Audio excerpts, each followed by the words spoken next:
Good morning guys. So dito kami dumaan sa likod ng lote. Ayun o. Ano po yung tubig dito guys oh.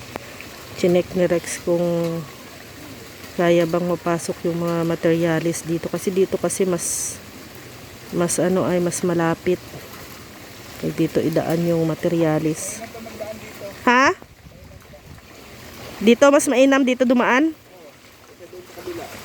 Pero subukan mo tingnan kasi parang hindi mabalahaw yung maghatid ng mga kahoy. Materialis. Kung dito, pwede man din dito. Subukan natin dito sa kabila. Doon maputik talaga doon. Sa front, oo. Kahit dito matubig siya, pero hindi siya maputik. Pero to sa kaya dito. kaya yan. Chariot man yung ano nila service. So sabi mo kabila, talagang maano doon. Oo, grabe. Malambot na kasi yung lupa doon. Lubog yung gulong. At saka mas malapit dito kung dito dodaan, no? Malapit sa lote natin.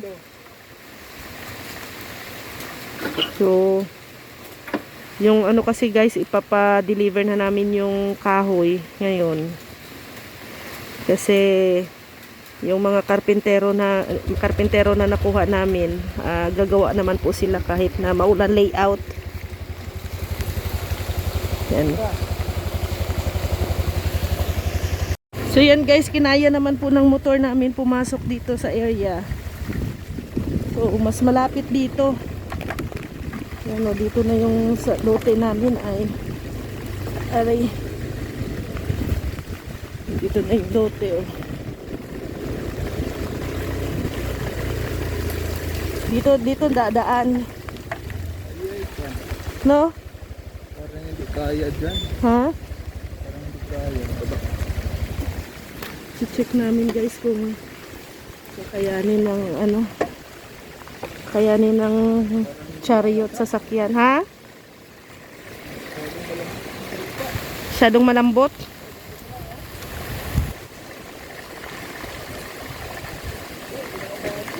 Hindi makadaan? Doon o, sa gilid, kabila. Kaso medyo mahaba ang kahoy, 12. Ha? Doon kaya sa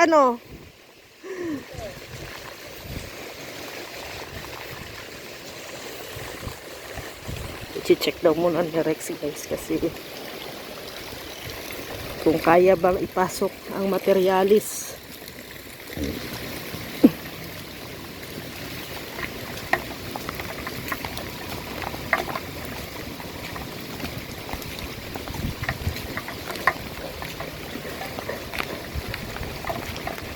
Dito pwede. Dito kaso dyan lang ang mahirap. Ha? Kaya yan? Mas mababa doon o mas doon o. Mabigat mo ba yun? 60 pieces? Kaya yan? Hindi na.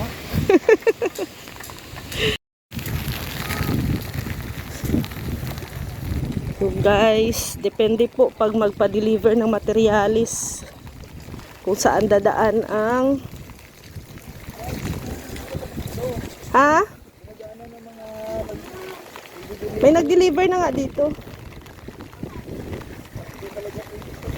Ha? Hindi kaya. Yan guys.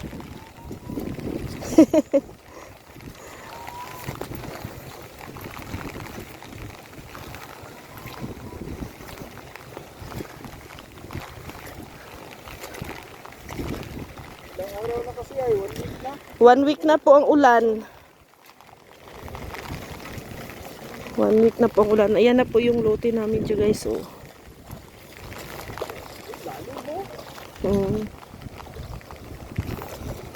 Yung bagong bahay.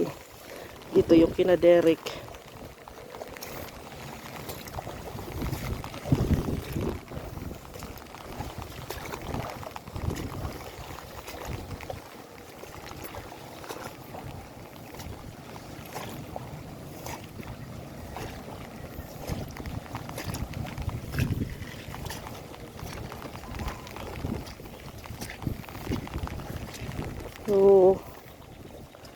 Nag-order na po kami ng nag-order na po kami ng kahoy. Ang pagdi-deliver na lang. Tapos yung iba pang mga materyales.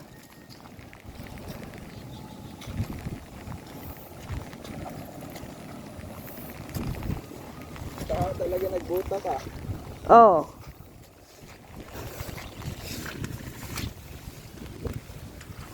Ito yung ating outfit. Ayan.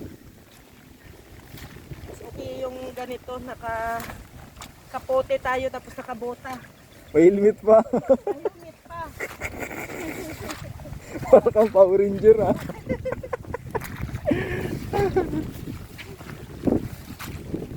Ayan, dito na yan ah. Kapag dito sila dumaan sa mga hindi man masyadong mabalahaw dito pag dito sa damo-damo. Di, yung starting pa lang, doon na, stuck na doon. Oo. Yun lang. Dito, pag dito sila dumadaan, okay lang. Pero ang problema yung entrance. Ito na po yung lute. Ito. Ito yung simula. Yung doon sa may poste, bakod.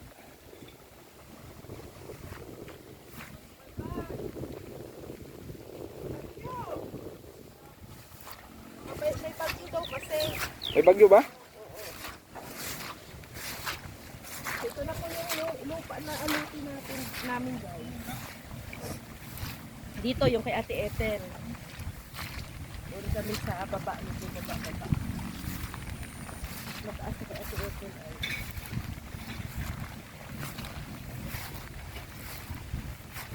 Oo. Ito yung pang komposte. Wala, hindi talaga makapasok. Hindi talaga. Kaya? Hindi kaya daw, sabi ni Rex.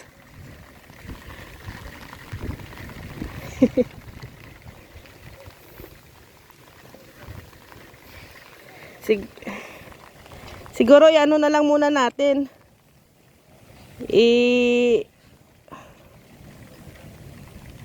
Yung panahon. Pakalmahin muna natin yung panahon. Kasi kahit yung pag layout, kahoy talaga importante dyan. kahoy nga. Oo. Kasi sabi naman ng mga karpintero kahit daw maulan, para ganito yung kasi hindi naman masyado talagang malakas din talagang ulan, parang ambon-ambon lang to eh. Kahoy, kabilya, kasi yan ay Tatali. habang yung isa, Nagfo-form. Nagfo-form ng kabilya, paposte, di ba? Oo. Skeletal. Tapos sabi man kasi nila habang ganito ang panahon, pwede silang gumawa. Siguro sila Problema sa sa karpintero. Kasi Problema, panahon. deliver sa Mag-deliver, oo, deliver. Kasi magkakapote man po ang mga karpintero habang gumagawa po ng ng layout. Hindi sila makapagsimula kasi wala amang materialis, hindi mo makapasok ngayon ng dito. Kaya nga Yung kahoy, 60 pesos ang bigat mo. bigat Doon pa lang sa entrance wala na. 60 pieces kasi ay Tapos kabilya, ang dami. Siguro nasa mga 60 din. kabilya mga 60 kasi yun 12, number 12, number 10 at saka number 8. Graba, simento.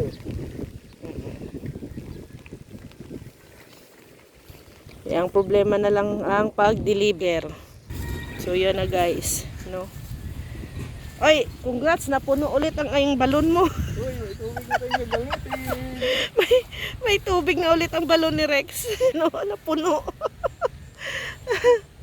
Ay nako. Yan guys, so marami na din po mga bahay dito, nagsitayuan. Ano ng mga bahay. Yung Ate Lorna, may trabaho yung mga trabahador nila dito. So, dyan medyo mababa ang area dyan natin. Dyan area pa namin yan guys. Yan yung front. Naglalaro ka na. Guys, Ate Lorne. Oh, Tapos na din ang Ate Lorne. So, ang plano namin, kasi hindi man tayo makapagpa-deliver ngayon. So ayan, mag-ano kami, magka-canvas kami ng mga iba pang mga materials na medyo makasave kami, no. Kasi kailangan na po talagang ano din, mag-canvas kami. Although may mga sinasabi na sila, Kuya Red, sila Ate Lorne sa amin, sila Mr. J, kung saan yung mura. Siguro ano na lang, magpapareserve kami ng materialis kasi mahirap po guys, no, na nasa kamay natin yung pera.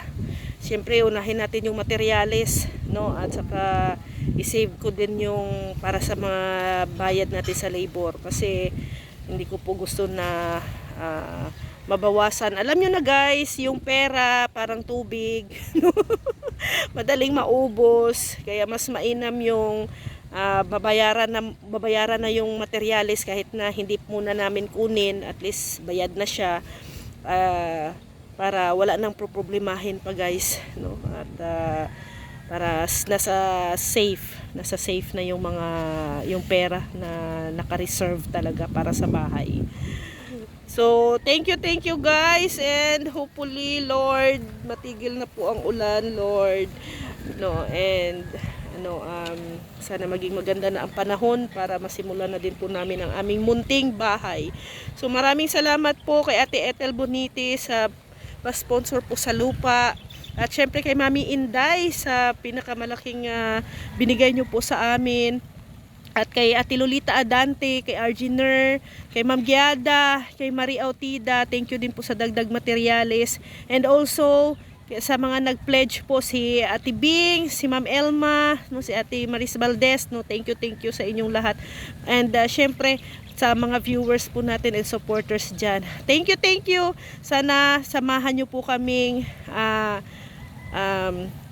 sumasubaybayan nyo po yung aming munting bahay dito sa Dait. So maraming salamat, God bless po sa ating lahat, bye bye po. So yan guys, pupuntahan muna namin yung karpintero ngayon para i-inform sila na hindi talaga kayang pasok ang materialis. Then para updated din po sila. Dito na kami dumaan kasi mas malapit, mas ano dito. Mas malapit dito pag dito kami dumaan. Hindi na kami bumalik doon sa una naming pinasukan na shortcut. Pero mas mahirap ang daan dito guys. Dito mas okay doon sa dinaanan namin kanina. Kasi yun, mas malapit yun sa lote namin. Ito medyo malayo-layo.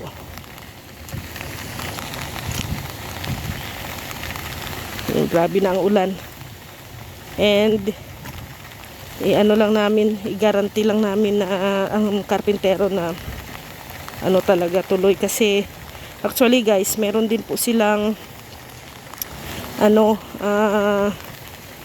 may ano din sa kanila na paggawa ng bahay. Kaso lang medyo malayo daw ang lugar, ang area. So kinausap namin ni Rex, gusto silang dito sa amin magtrabaho kasi mga nakakakilala na sila kay Rex. So pupuntahan namin ulit, no? Pupunta namin ulit sila. Actually kahapon nakausap na namin, nahihingi na kami ng materyales. So okay, kumusta ang daan? Parang kawawa yung body natin nalinis. Dandahan lang. Pero okay kasi wala kang angkas. Pag may angkas, hirap, dulas. Yan guys, so yung kalamansi dito natumba Tara na. Pag matumba. Tara na, punta na tayo sa karpintero.